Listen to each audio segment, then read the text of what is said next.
Hi, my name is Ashley. I am a graduate student with UAlbany studying to become a mental health counselor. I'm also a behavioral health resident with Community Care Physicians Integrated Behavioral Health. I wanted to make this video just to address a large part of the community right now that has been transitioned to working from home rather than in the office. As you can imagine, this can be a very tricky thing to do, especially for those who never asked to work from home. And there's a lot of new things that you need to worry about, including negotiating plans and communicating with family members that you might live with. My goal is to give you some quick tips on how to navigate this transition, and hopefully some of them prove to be helpful for you. Number one, set up a routine and stick to it. Many people have had some shifts in their job titles and what responsibilities they have, including maybe also more flexibility with hours and when things need to be completed. Although that might seem beneficial at first, it is probably still a good idea to have some sort of structure in your day.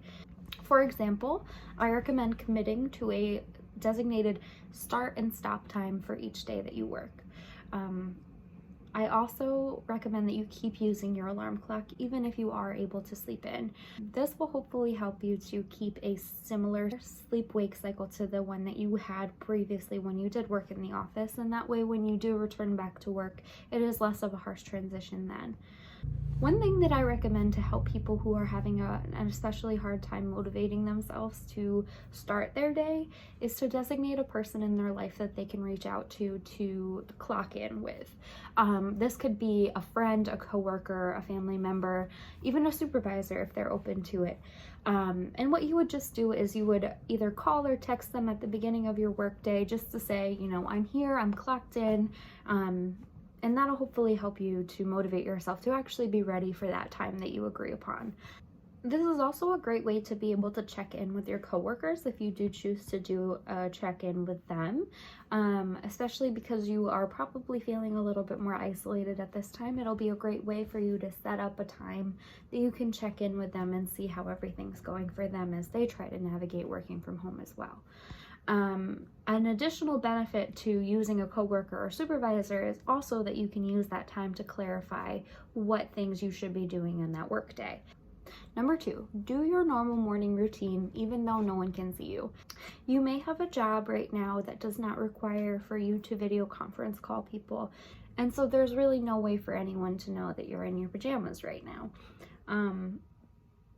And at first that might seem like a benefit. You might feel like you made out like a bandit with this, but it may become harder for you over time to discern which times are for work and which times are for home activities.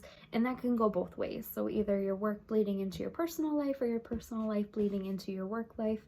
And I think that now, as everything has been moved really more indoors and into your one location, it's especially important to try to set up things in a way that help you to feel like you are clear on what you're doing at what time. So I encourage you to take your morning shower, change your clothes, shave, put on makeup. Any of the things that you used to do before, I recommend trying to do them still, and that will just help you to still feel like you're keeping your routine. Many people have recommended that actually continuing your morning routine, even though you are working from home, helps you to feel a little bit more motivated. So if you're having a hard time motivating yourself, this might be a very helpful tip for you. Number three, set up environmental cues. This one might seem very simple, and I think that's why it's often overlooked, but it is truly an important thing to do.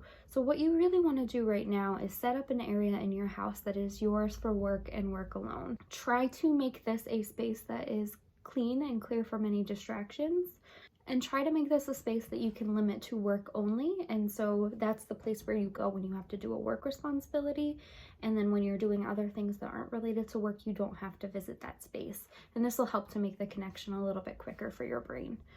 Although many of us do not have access to a whole room that we can designate to be an office during this time, I still encourage you to try to find some space in your home that you can use, at least for the time being, as a place where you work and work only. One recommendation that I want to throw out there that's very important is to avoid using your bed for any of your work responsibilities.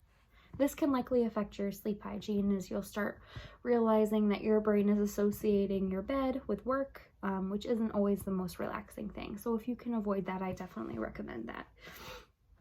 One cool idea that had been suggested to me by one of my professors is actually lighting a candle at the beginning of your workday and then blowing it out at the end of your workday, almost as a visual cue to being clocked in or clocked out.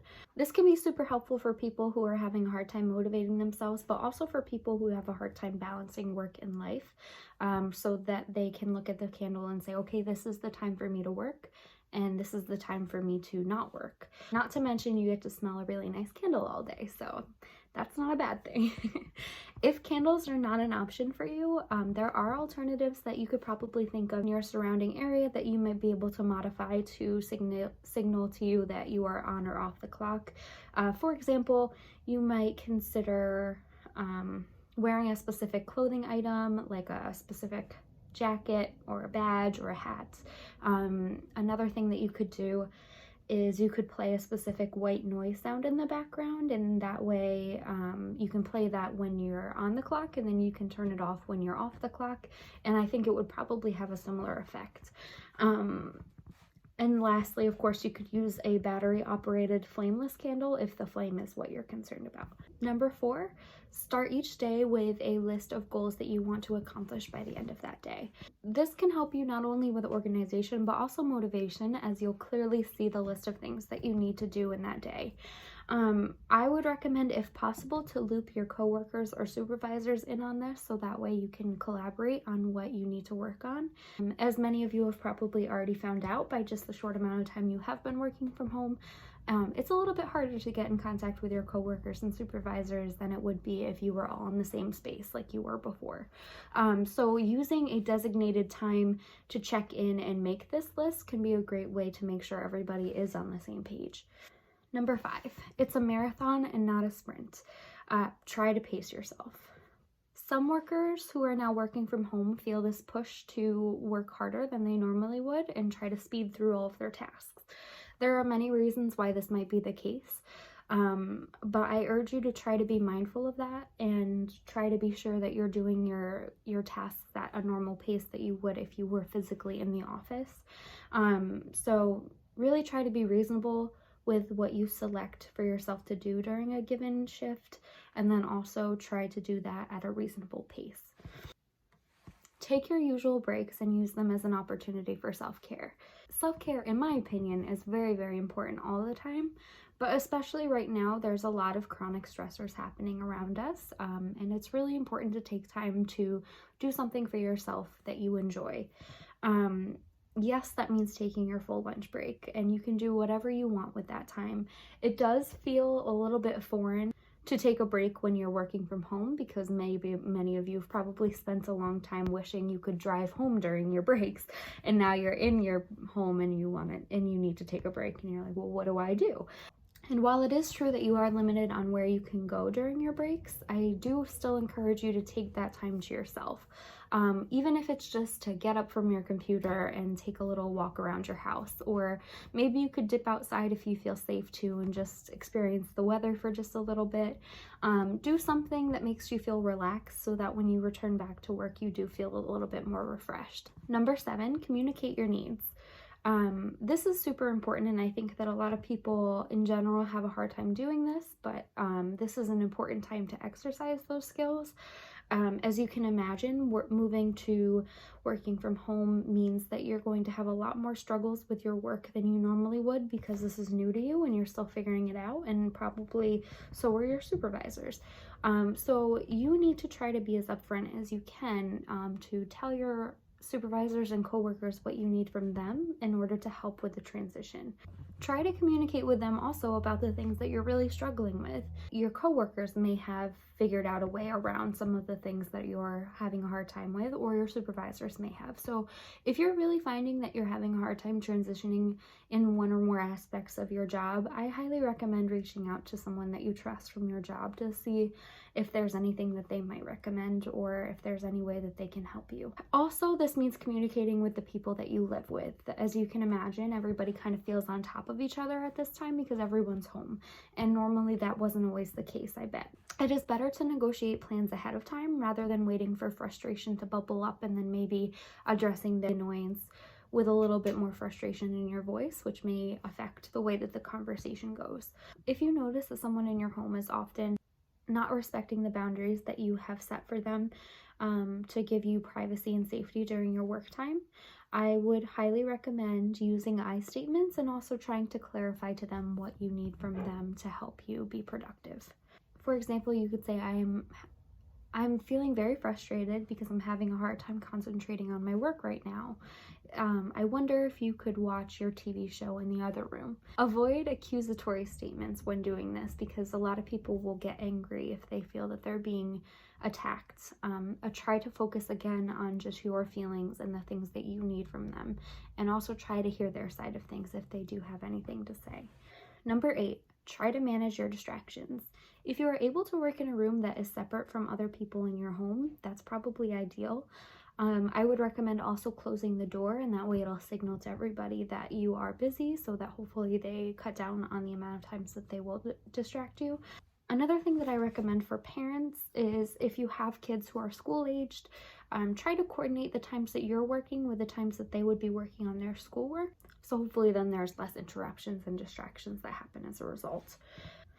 Number 9, try to connect to nature if you are able to and you feel safe to. Although many places are currently advising that people practice social distancing, and we certainly agree with that, it is possible to experience nature while also following those guidelines.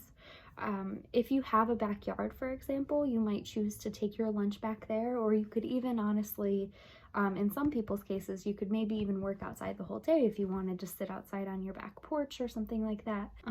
You could also use this as a place to go during your lunch break so that you are able to disconnect from work for a little bit. You might also consider exercising outside either during one of your breaks or after work. This will help with both your health and your well-being during this hard time of many activity restrictions. If you do decide to walk in your neighborhood, I just ask that you try to be mindful of the people around you and try to keep a healthy distance at this time. They say about 6 feet. The reason that we want to do that is not only to protect you, but also to protect them. So just try to be mindful of those around you. Another option, if you are weary about going outside, which I totally understand, is opening your window to let some of the fresh air into your home. Or you could also open your curtains, and that way you can see the changes in weather or sunlight, and that'll hopefully make you feel a little bit more connected to the outside world. Number 10, take a break from your screen. I think screen time is something that we all are a little bit concerned about, even before COVID-19 was really a concern in our area. However, with the changes with COVID-19, we certainly have seen a spike in screen time needs because everything has been moved online and there's very little that you can do that is not inside your house. So I would recommend designating a specific time in your day that you can do activities that do not require a screen. For example, you might play board or card games, you might draw on paper or use a journal. Another thing, you could use this as a time to have family time or also exercise outside or inside, however you want to do that. Number 11, stay socially connected. Social distancing, I'm sure you've heard, is not social isolation. I really encourage you to reach out to your support systems during this time, as it can certainly feel isolating. Reach out to coworkers, supervisors, friends, and loved ones. Consider using applications like Zoom, FaceTime, WebEx, Skype.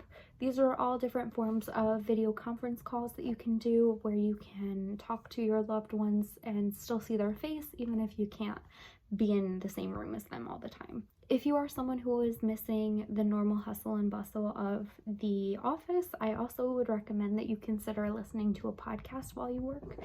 This might help simulate some of that conversation that you hear between your coworkers while you are sitting at your desk before.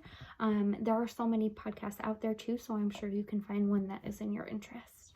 Number 12, keep your appointments if you have any. Many health professionals are either still seeing patients in their office or they're moving to alternative appointment types like phone calls or video calls. I highly recommend trying to keep your appointments if you have them. This way you can still feel socially connected and still have a designated time where you can check in with another person. This is a great way to stay in contact with your care team during this very scary time. This can also be a great way to connect to an individual socially during a time of much isolation. Use these appointments as an opportunity to share your concerns about COVID-19. You are not alone. Please reach out to a professional if you are having a hard time managing your worries about COVID-19. Help is out there. Okay, and that is all of my tips that I have for you today. I hope this was at least somewhat helpful for you in your transition. If you can think of any other tips that you want to share with others, I certainly encourage you to leave them in the comments below. I'm sure we all could use as many tips as we can get right now. I hope you have a great day. Stay safe, stay healthy, and reach out to your loved ones. Thank you.